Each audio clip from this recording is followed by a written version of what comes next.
उसमें भी वो रेजिस्टेंट बैक्टीरिया जाता है और धीरे धीरे धीरे पूरी कम्युनिटी में ये एंटीबायोटिक रेजिस्टेंस फैल गई है। तो मेरा तो मानना है ये कैंसर से भी ज़्यादा खतरनाक एक रोग फैल रहा है। वेंटिलेटर वो चीज़ है जिसको हम लोग जीवन रक्षक प्रणाली या लाइफ सपोर्ट मेजर बोलते हैं। जैसे कि डायलिसिस है, किडनी काम नहीं कर रही है तो आपने डायलिसिस कर लिया, थोड़ा सा शरीर का कचरा निकाल दिया, लेकिन इसका मतलब ये नहीं है कि किडनी काम करने लगेगी। नियमित व्यायाम कम से कम 40 से 45 मिनट हर आदमी को करना चाहिए। दौड़ भाग भरी जिंदगी है, लेकिन अपने लिए 45 मिनट का समय निकालिए। मेरा मानना है कि 40 के बाद साल में या 2 साल में एक बार ट्रेडमिल टेस्ट करा लीजिए। देखिए आपका हृदय की क्या स्थिति है, कोलेस्ट्रॉल देखिए, शुगर देखिए। टेस्ट एक समग्र स्वास्थ्य का एक भाग भर है। सिर्फ टेस्ट से कुछ नहीं होगा जब तक कि आप अपना लाइफस्टाइल नहीं सुधारें।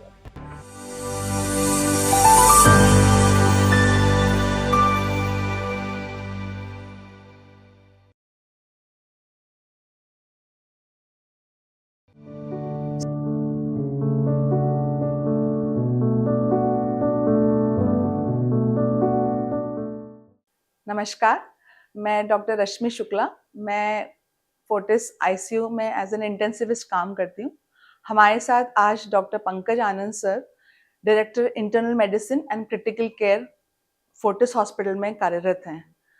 नमस्कार डॉक्टर साहब। नमस्कार, आपका खूब बहुत स्वागत है। धन्यवाद। सर, हमारा पहला प्रश्न ये है कि अभी मौसम बदल रहा है और ठंड शुरू हो गई है, तो हमें इस मौसम के हिसाब से क्या-क्या सावधानी रखनी चाहिए और क्या-क्या बीमारियों से हम बच सकते हैं? देखिए, ये बहुत ही रेलेवेंट क्वेश्चन है। इस मौसम में कुछ ये तो कोई भी बीमारी हो सकती है, लेकिन कुछ ऐसी बीमारियां हैं जो ज़्यादा होती हैं। सबसे पहले तो कुछ संक्रमण होते हैं। इनमें सबसे कॉमन है हमारा जो अभी आप हर घर में हो रहा है, जुकाम खांसी, जिसको फ्लू या इन्फ्लुएंजा बोला जाता है। लेकिन बच्चों में और वृद्धजनों में ये फ्लू कई बार बहुत अपभ्रंशित, बहुत एडवांस रूप धारण कर लेता है। ये मरीजों को निमोनिया हो जाता है फ्लू की वजह से, जिसको हम वायरल निमोनिया बोलते हैं। हमारे पास आईसीयू में आके कई बार ये लोग एडमिट होते हैं। अनफॉर्चुनेटली कई बार वेंटिलेटर पे जाते हैं और डेथ भी हो जाती है।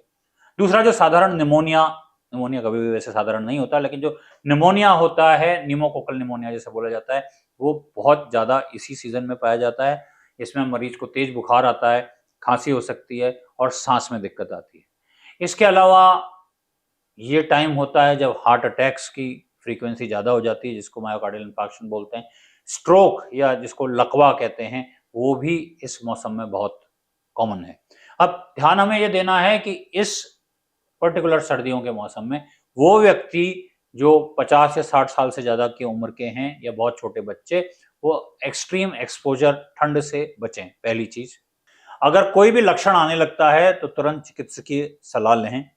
ज़्यादा सीरियस सिचुएशन हो रही है, किसी को सांस नहीं आ रही है या कोई मेंटल प्रॉब्लम थोड़ा डीरेंज्ड हो जाता है या चेस्ट में पेन हो रहा है या मुंह टेढ़ा हो रहा है, तो तुरंत अस्पताल की तरफ जाना आवश्यक है। आजकल एक और प्रिवेंटिव मेजर जो देखा जा रहा है खासतौर पर निमोनिया और इन्फ्लुएंजा के अगेंस्ट, वो है वैक्सीनेशन। जी हाँ, वैक्सीनेशन जनरली हम जब बात करते हैं तो बच्चों के वैक्सीनेशन की बात करते हैं। हम सबने टीके लगाए हैं बचपन में, लेकिन अब कम से कम 7 या 8 महत्वपूर्ण बीमारियां हैं जिनमें अगर समय रहते हम वृद्धजनों में, वृद्ध का मतलब 50 से ज़्यादा की उम्र में, हम टीकाकरण कराते हैं तो इनको सीरियस फॉर्म ऑफ डिजीज से बचाया जा सकता है। ये एक्चुअली जीवन रक्षक भी हो सकता है। सर, आपने अब वैक्सीन के बारे में बताया है, तो अब हमें थोड़ा-सा और विस्तृत जानकारी दीजिए कि वैक्सीन्स कौन-कौन से अवेलेबल हैं और हम क्या-क्या कौन-कौन से वैक्सीन हम लगवा सकते हैं टू प्रिवेंट? देखिए, ये एक बहुत महत्वपूर्ण प्रश्न है। हम सब ने देखा है कि कोविड की वैक्सीनेशन से, मैं तो ये मानता हूँ आप और मैं यहाँ बैठे हैं, जिंदा हैं, तो उसमें एक बहुत बड़ा हाथ कोविड वैक्सीनेशन का है। सेकेंड वेव में जितनी मृत्यु हुई थी, वैक्सीन लगने के बाद एक तरह की ढाल बन गई थी और लोग नहीं आए हमारे पास इतने। तो उसके बाद ये पाया गया कि एडल्ट वैक्सीनेशन विदेशों में तो ये बहुत सालों से निकला जा रहा है, किया जा रहा है, लेकिन हमारे देश में हम एक रिसोर्स लिमिटेड कंट्री हैं, विकासशील देश हैं, तो पहले इतना वैक्सीन पे स्ट्रेस नहीं था, लेकिन अब कुछ वैक्सीन हैं जो मैं देखता हूँ मेरी प्रैक्टिस में बहुत इफेक्टिव देखते हैं। जैसे पहले वैक्सीन इन्फ्लुएंजा की है। इन्फ्लुएंजा यूं तो साधारण जुकाम खांसी है, लेकिन जैसा मैंने पहले कहा, इन्फ्लुएंजा अगर सीवियर हो जाए तो ये सीवियर निमोनिया ला सकता है, जानलेवा हो सकता है, पेशेंट वेंटिलेटर पे पहुंच जाता है। तो ये इन्फ्लुएंजा का एक छोटा सा वैक्सीन है साहब।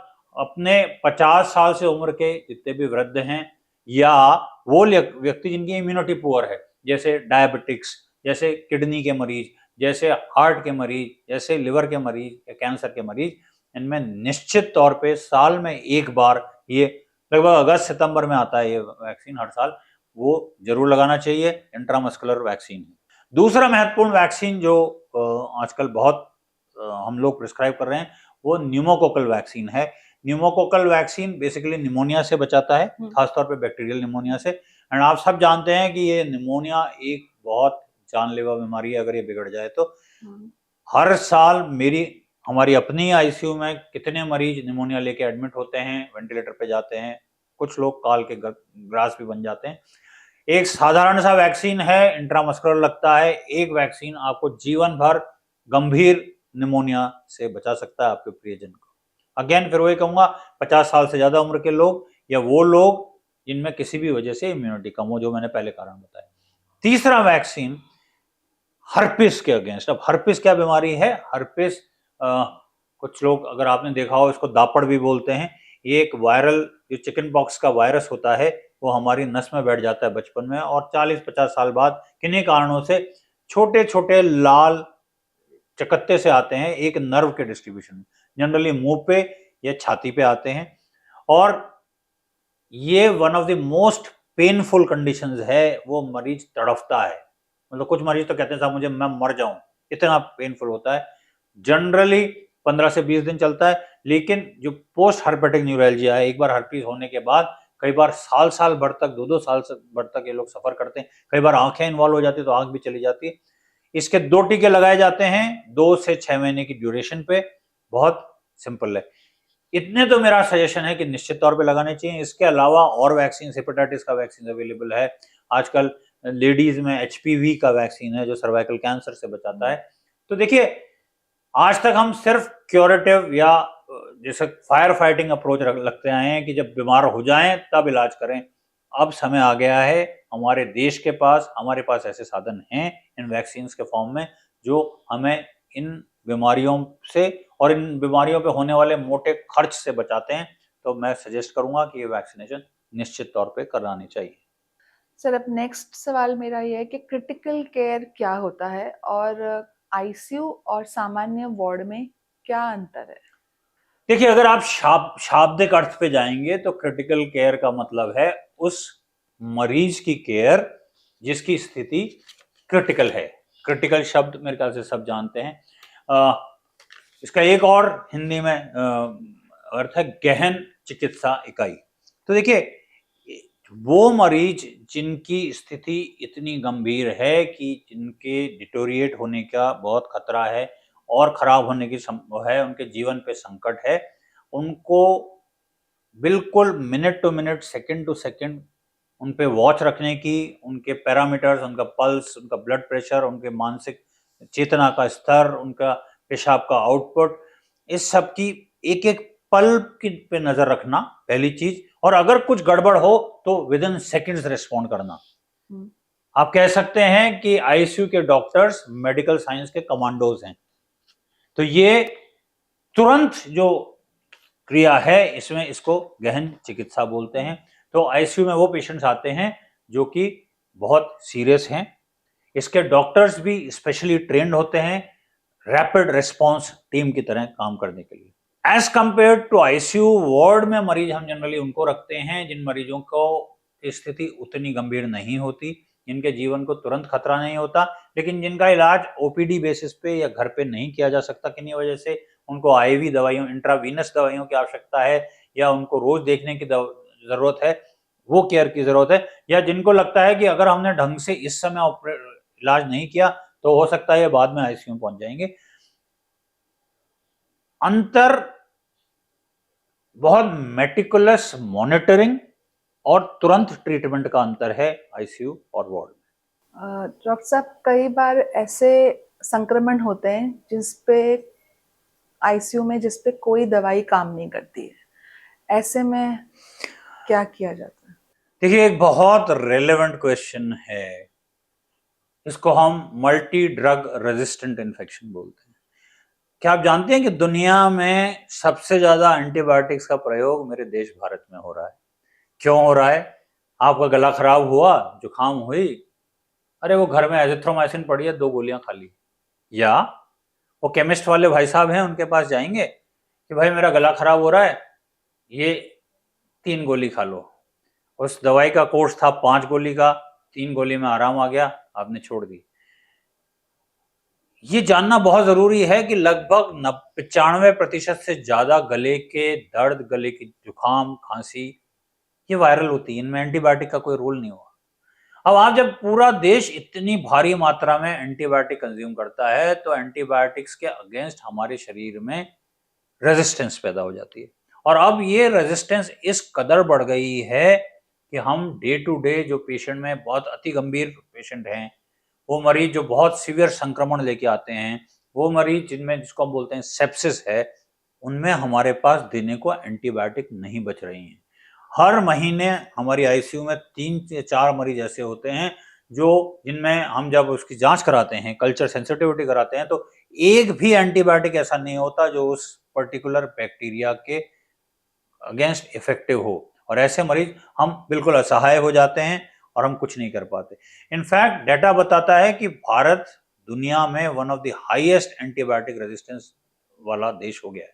और अगर हमने अपने व्यक्तिगत स्तर पे, यानी खुद पे, अपने परिवार वालों पे ये एंटीबायोटिक का प्रयोग बंद नहीं किया, बिना उचित चिकित्सकीय जांच के, चिकित्सकीय सलाह के हम ऐसे एंटीबायोटिक खाते रहे, तो वो दिन दूर नहीं है जब ये सारे एंटीबायोटिक खत्म हो जाएंगे और हम प्री एंटीबायोटिक उस स्टेज पे पहुंच जाएंगे। जैसा आपको याद हो, कॉलेरा में कितने लोग मरते थे। तो वो स्थिति आए उससे पहले ये हमें चेत जाना बहुत जरूरी है।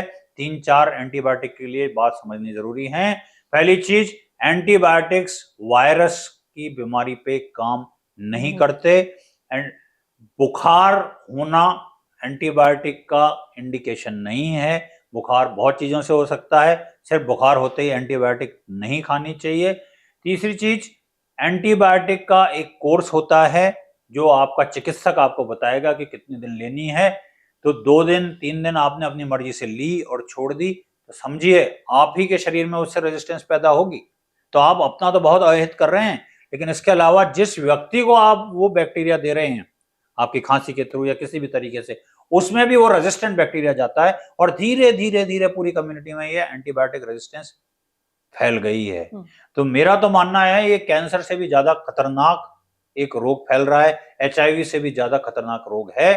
एंड अपने लेवल पे, हमारे केमिस्ट भाइयों के लेवल पे, हमारी सरकार से मेरी करबद्ध प्रार्थना है कि प्लीज इसको रेगुलेट कीजिए। हर जगह ये हाई एंटीबायोटिक्स उपलब्ध नहीं होनी चाहिए। प्रॉपर एक डॉक्टर की सलाह पे, वो भी क्वालिफाइड डॉक्टर की सलाह पे ही एंटीबायोटिक्स दी जानी चाहिए और सही ड्यूरेशन में सही डोज में दी जानी चाहिए। दूसरा एक बहुत अहम सवाल सबके मन में होता है, वो है वेंटिलेटर क्या है, और क्या हर जो मरीज जो वेंटिलेटर पे जाता है वो वेंटिलेटर से बाहर नहीं आता है?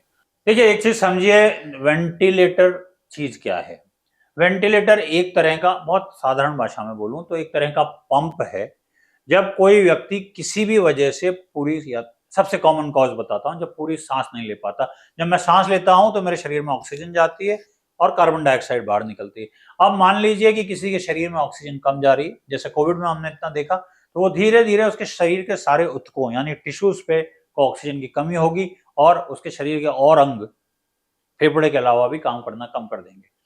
वेंटिलेटर करता सिर्फ इतना सा है साहब कि आपको वो जो आपकी ऑक्सीजन कम हो रही है या कार्बन डाइऑक्साइड शरीर में इकट्ठी हो रही है, उसको ऑक्सीजन को अंदर जाने में और कार्बन डाइऑक्साइड को बाहर निकालने में मदद करता है। तो अपने आप में वेंटिलेटर इलाज नहीं है, पहली चीज समझिए।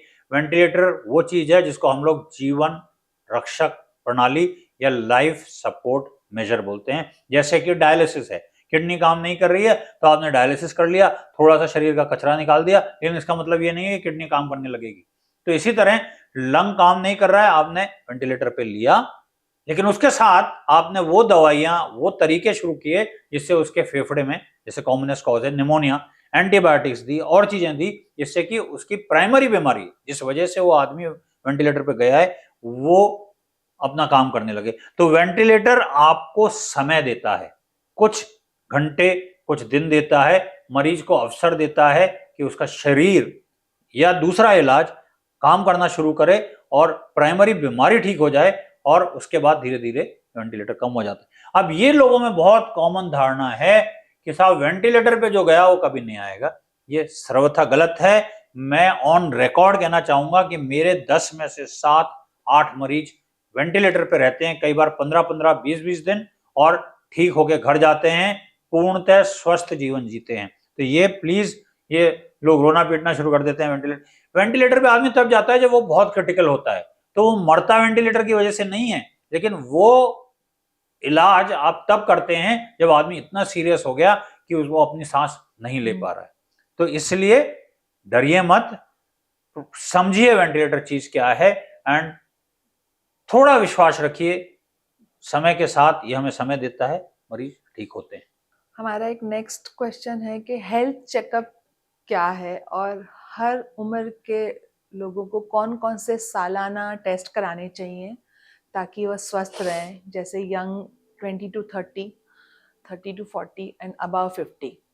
देखिए, ये हेल्थ चेकअप मेरा मानना है कि स्वस्थ रहने में इसका बहुत मेजर रोल है। अगर आज मुझसे पूछेंगे कि स्वस्थ रहने के क्या 4-5 गुर बताएं, तो मैं कहूंगा नियमित व्यायाम कम से कम 40 से 45 मिनट हर आदमी को करना चाहिए।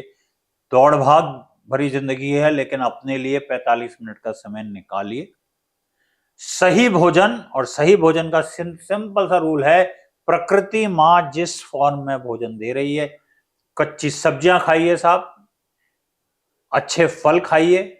जितना परिष्कृत गैस पे चढ़ा हुआ या जितना पैकेज फूड आप खाएंगे उतने आप अस्वस्थ होंगे। स्ट्रेस कम रखिए, नींद पूरी लीजिए, एंड साल में एक बार थोड़ा सा खर्चा कीजिए, कुछ टेस्ट कराइए। शुतुरमुर्ग मत बनिए, पहले से पता करके रखिए कि मेरे को क्या प्रॉब्लम है। अब इसमें कौन से टेस्ट कराने, आपने प्रश्न पूछा, इसमें बहुत इंपॉर्टेंट चीज ये है कि आपकी फैमिली हिस्ट्री क्या है। अगर आपके परिवार में से फॉर एग्जांपल डायबिटीज की हिस्ट्री है, या आपके परिवार में ब्लड प्रेशर की हिस्ट्री है, या हार्ट डिजीज की हिस्ट्री है, तो अकॉर्डिंगली आपको टेस्ट करना चाहिए। तो ये पूरा जो ये कॉन्सेप्ट है पैकेज, ये पैकेज मेरे हिसाब से बहुत वैज्ञानिक नहीं है। हर व्यक्ति का शरीर, अनुवांशिकता, हैबिट्स अलग अलग हैं। तो मेरा मानना है कि आप हेल्थ चेकअप कराएं, उससे पहले एक फिजिशियन से जाके राय लें कि साहब मेरी ये लाइफस्टाइल है, मेरी ये फैमिली हिस्ट्री है, मुझे ये प्रॉब्लम्स हैं, अब आप मेरा हेल्थ चेकअप कराएं। अब आपने पूछा अलग अलग एज, देखिए 20 से 30 साल में रूटीन टेस्ट करा लीजिए, आपका हीमोग्लोबिन देख लीजिए, आपका अगर आपको कोई प्रॉब्लम नहीं है तो बहुत ज्यादा टेस्ट कीजिए। लेकिन एक बार आप 30 के हो गए तो आपको एक तो हर चीज ब्लड से नहीं निकलती, आपको अपना पैरामीटर्स वाइटल, जैसे अपनी पल्स, अपनी ब्लड प्रेशर,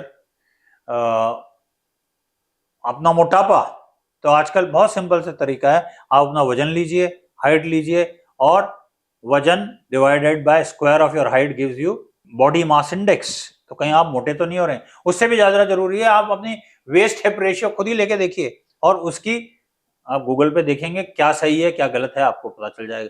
30 साल की उम्र से, देखिए 20 से 30 साल आप कुछ भी खाएंगे तो आपका बॉडी हजम कर जाता है। 30 साल की उम्र से बॉडी की जो बीएमआर है, बेसल मेटाबॉलिक रेट, वो कम होने लगती है, टेंडेंसी आती है आपकी मोटा होने की। तो आज पहले आप 4 रोटी खा के काम चला, कुछ नहीं होता था, आप 4 रोटी खाएंगे तो आप मोटे होंगे। So please keep a watch on your weight, your body mass index. फिर टेस्ट का जहां तक सवाल है, तो आप रूटीन कंप्लीट ब्लड काउंट्स कराइए, 30 से 40 के बीच की बात कर रहा हूं। अपनी शुगर का 3 महीने का टेस्ट होता है, HbA1c। उसके अलावा अगर आप चाहें एक लिपिड प्रोफाइल करा के कोलेस्ट्रॉल स्तर देख लीजिए। अब यहां महत्वपूर्ण हो जाता है कि अगर आपकी फैमिली हिस्ट्री है हार्ट डिजीज की या ब्लड प्रेशर की, डायबिटीज की, तो कराना ही है। वंस यू आर 40, तो 40 होने के बाद फिर आप, ये भी निर्भर करता है, यहाँ ये भी कहूंगा कि आप पुरुष हैं या स्त्री हैं। तो कुछ जैसे लेडीज में 40 के बाद ये कहा जाता है, अगर आप करा सकते हैं तो साल में एक बार मैमोग्राफी टेस्ट करा लेना चाहिए, कहीं कोई गांठ तो ब्रेस्ट में नहीं आ रही है। ऐसे ही पैप स्मीयर इज सजेस्टेड कि कहीं सर्वाइकल कैंसर तो नहीं है। इसके अलावा रूटीन जांचें आप कराएं। मेरा मानना है कि 40 के बाद साल में या 2 साल में एक बार ट्रेडमिल टेस्ट करा लीजिए, देखिए आपका हृदय की क्या स्थिति है, कोलेस्ट्रॉल देखिए, शुगर देखिए। जैसे जैसे एज बढ़ती जाएगी ये टेस्ट थोड़े से बदलेंगे। एक टेस्ट लेडीज में मैं और सजेस्ट करता हूं, रजोनिवृत्ति यानी मेनोपॉज के बाद एक, अगर आप साल या 2 साल में अपना डेक्सा स्कैन आपका ये देखने के लिए कि आपको ऑस्टियोपोरोसिस तो नहीं है, जो कि बहुत कॉमन है पोस्ट मेनोपॉजल औरतों में, वो एक डेफिनेटली सजेस्टेड है, क्योंकि उससे हम अगर दवाई देंगे तो आपकी हड्डियां मजबूत रहेंगी, फ्रैक्चर के चांसेस कम हो जाएंगे। पुरुषों में 50 के बाद मेरा सजेशन है कि एक बार सोनोग्राफी में अपना प्रोस्टेट जरूर नापवा लीजिए, कहीं वो तो नहीं बढ़ रहा है। तो देखिए टेस्ट अलग हैं, टेस्ट आप जरूर कराइए, लेकिन टेस्ट एक समग्र स्वास्थ्य का एक भाग भर है। सिर्फ टेस्ट से कुछ नहीं होगा जब तक कि आप अपना लाइफस्टाइल नहीं सुधारें। एक और बहुत महत्वपूर्ण क्वेश्चन है सर कि अगर घर में हमें मरीज सडनली बेहोश मिल जाए तो हमें क्या करना चाहिए? देखिए बहुत इंपॉर्टेंट चीज है, ये दुविधा बहुत लोगों को फेस करनी पड़ती है कि घर का कोई सदस्य, कोई बुजुर्ग या कोई भी अचानक घर पे बेहोश हो गया, हमें समझ नहीं आता क्या हुआ। सबसे पहले आप देखिए कि क्या यह व्यक्ति, सिंपल सा है बेसिक लाइफ सपोर्ट, उसको हिला के देखिए, जोर से नहीं, क्या आप ठीक हैं, क्या आप ठीक हैं, उससे पूछिए। अगर वो व्यक्ति रिस्पॉन्ड करता है, आंख खोलता है, तो इसका मतलब उसका ब्रेन काम कर रहा है, वो आपकी बात सुन पा रहा है। अगर ऐसा नहीं है तो सबसे पहला काम तो ये करना है कि उसका मुंह एक साइड पे हटा देना है, ताकि कल को कोई उल्टी वगैरह हो तो उसकी सांस में जाके वो ना हो। आप मरीज को सीधा करके मुंह थोड़ा सा टेढ़ा कर दीजिए। कोशिश कीजिए यहां से, गले से अगर कर सकते हैं तो पल्स देखने की, या वैसे पल्स देखने की। अगर आपको पल्स प्रकट पता नहीं चल रही है, कोशिश कीजिए कि ये देखने की कि उसके चेस्ट मूवमेंट है क्या, क्या वो सांस ले रहा है या नहीं। अगर वो नहीं ले रहा है तो आपके घर के दूसरे सदस्य को तुरंत कहिए कि एम्बुलेंस बुलाओ, और उसकी छाती के इस भाग पे, यानी ऐसा कहा जाता है दोनों निपल्स से एक लाइन, और यहां से जो सीधी लाइन जाती है जहां वो क्रॉस करती है, वहां पे अपनी हथेली को ऐसे पकड़िए, इससे ऐसे एक वो बनाइए, और वहां पे अपने हथेली का तलवा रख के उसको दबाना शुरू कीजिए, जिसको CPR बोलते हैं। और कम से कम प्रयास कीजिए कि 1 मिनट में 30 से 30 बार तक आप प्रेशर दें। कम से कम ऐसा कहा जाता है कि 5 सेंटीमीटर नीचे तक जाना है। आपने दबाया, फिर पूरा छोड़ना, फिर दबाया, फिर पूरा छोड़ना। अगर आप माउथ टू माउथ ब्रीदिंग नहीं दे सकते हैं, कोई प्रॉब्लम नहीं है, लेकिन ये CPR हर व्यक्ति को, विदेशों में तो जरूरी है, हमारे देश में भी जरूरी होना चाहिए। मैंने कम से कम 3 व्यक्तियों की, एक बार एयरपोर्ट पे, एक बार रास्ते में, एक बार कहीं और, मैं बचा सका हूं जीवन, क्योंकि मुझे CPR आता था। कोई बहुत रॉकेट साइंस नहीं है, सिंपल सा है। ऐसे आपकी हथेली से आपको दोनों हथेलियां जोड़नी है, नीचे वाली हथेली पे आपको छाती पे रखनी है, और पूरा वजन लगा के 1 मिनट में 30 बार कीजिए। आप कुछ देर में थक जाते हैं तो अपने किसी और को, जो और परिवारजन है, मित्रजन है, उनसे कहिए कीजिए। और ये तो अगर पल्स नहीं आ रहा, अगर पल्स आ रही है तो बस ये देखिए कि उसकी सांस कहीं से ना अटके। तो उसकी अगर जीभ पीछे जा रही है तो घर में कोई चम्मच वगैरह है उसको डाल दीजिए, या मुंह खोल दीजिए ऐसे, ताकि उसकी जीभ उसकी सांस को ना रोके। ये सिंपल से मेजर्स हैं, घबराना नहीं है। एम्बुलेंस को तुरंत कॉल करना है। आजकल एम्बुलेंस सुविधाएं कम से कम शहरों में बहुत अच्छी हो गई हैं, और बहुत तुरंत रिस्पॉन्स मिलता है। ये आपको बहुत सिंपल लग रहा होगा, लेकिन ये छोटे से मेजर्स हैं, अगर आप ये कर लेंगे तो निश्चित तौर पे मेरा मानना है हर 5 में से 1 व्यक्ति का जीवन हम बचाने में सफल हो सकते हैं। आशा करती हूँ कि ये सारी जानकारी आप लोगों के लिए बहुत उपयोगी रही होगी। डॉक्टर साहब, आपका बहुत बहुत धन्यवाद। Thank you so much. धन्यवाद। छोटा सा संदेश, स्वस्थ रहिए, अपना ख्याल रखिए। सर्दी का टाइम है, खाना पीना है लेकिन सीमा में, एक्सरसाइज करनी है। Stay healthy. Stay happy. Thank you.